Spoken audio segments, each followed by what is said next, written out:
இந்த நாள் சாம்பர் புதன், ஆஷ் வெனஸ்டே என்று உலகம் முழுவதிலும் நாம் நினைவு கூறுகிறோம். இன்றிலிருந்து லெந்து நாட்கள் ஆரம்பமாகிறது. சாம்பல் புதன் ஒரு பண்டிகை அல்ல, நம்மை சிருஷ்டித்த தேவனிடத்தில் மனம் திரும்புவதற்கு இந்த நாட்களை நாம் விசேஷப்படுத்திக் கொள்கிறோம். இன்றைய வசனம் தியானத்தின் தலைப்பு மனம் திரும்புங்கள். மத்தேயு 3ஆம் அதிகாரம் 2-3 வசனங்கள். மனம் திரும்புங்கள், பரலோக ராஜ்யம் சமீபித்திருக்கிறது என்று பிரசங்கம் பண்ணினான். கர்த்தருக்கு வழியை ஆயத்தப்படுத்துங்கள், அவருக்கு பாதைகளை செவ்வை பண்ணுங்கள்.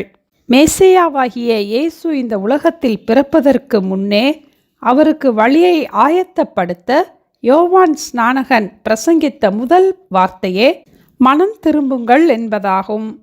இந்த புதிய ஏற்பாட்டின் மூல பாஷையாகிய கிரேக்க பாஷையில் மனம் திரும்புங்கள் என்பதற்கு எ சேஞ்ச் ஆஃப் மைண்ட் என்று குறிப்பிடப்பட்டுள்ளது. அதாவது நம்முடைய சிந்தையிலே ஒரு மாற்றம் வர வேண்டும்.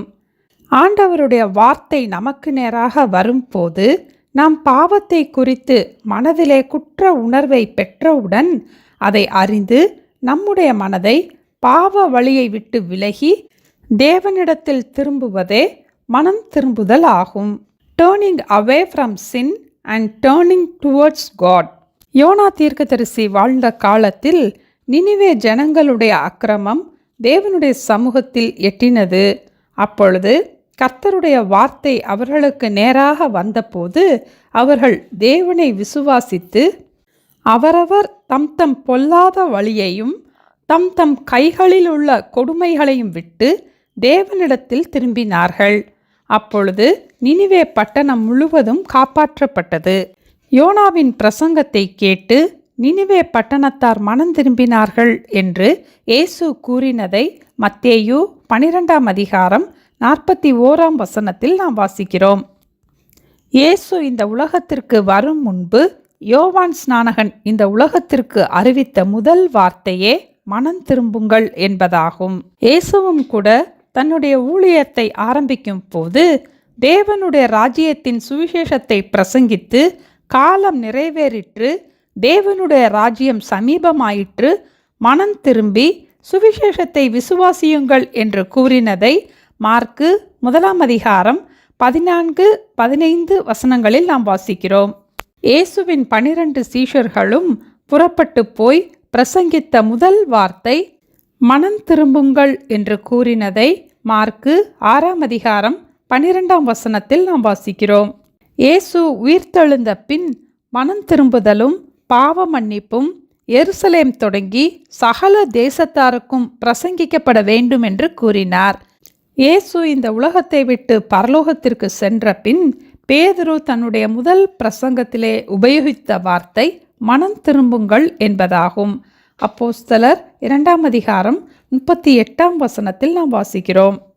பவுலும் கூட அகிரிப்பா ராஜாவிடம் கர்த்தர் தன்னை சந்தித்ததை பற்றி கூறும் போது, அகிரிப்பா ராஜாவே, நான் அந்த பரம தரிசனத்துக்கு கீழ்ப்படியாதவனாய் இருக்கவில்லை.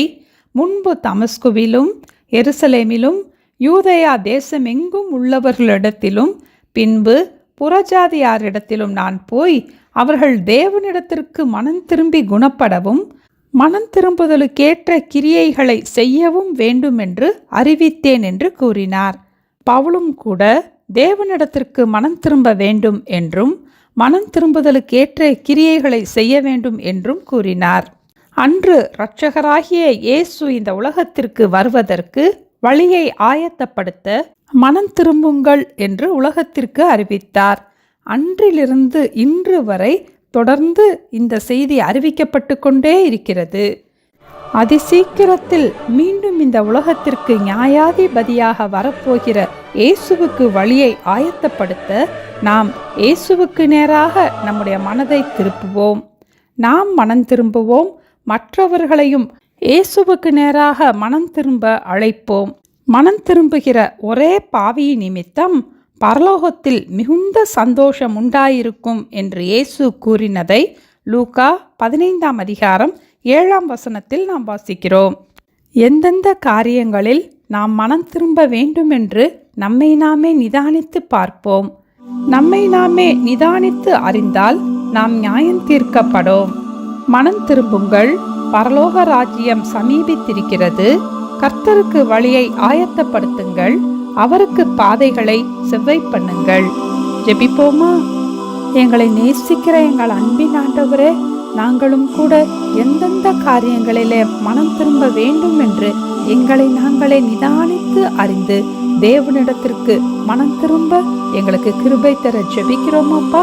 இந்த நாட்களை நாங்கள் விசேஷப்படுத்தி வேத வசனங்களின்படி எங்களுடைய வாழ்க்கையை அமைத்து கொள்ள தேவனுடைய ஆசீர்வாதத்தை, தேவனுடைய பாதுகாப்பை, தேவனுடைய நித்திய ஜீவனை பெற்றுக்கொள்ள எங்களை ஆயத்தப்படுத்த வேண்டுமாய் இயேசுவின் நாமத்தில் ஜெபிக்கிறோம் பிதாவே. ஆமேன். Thank you. Have a blessed day.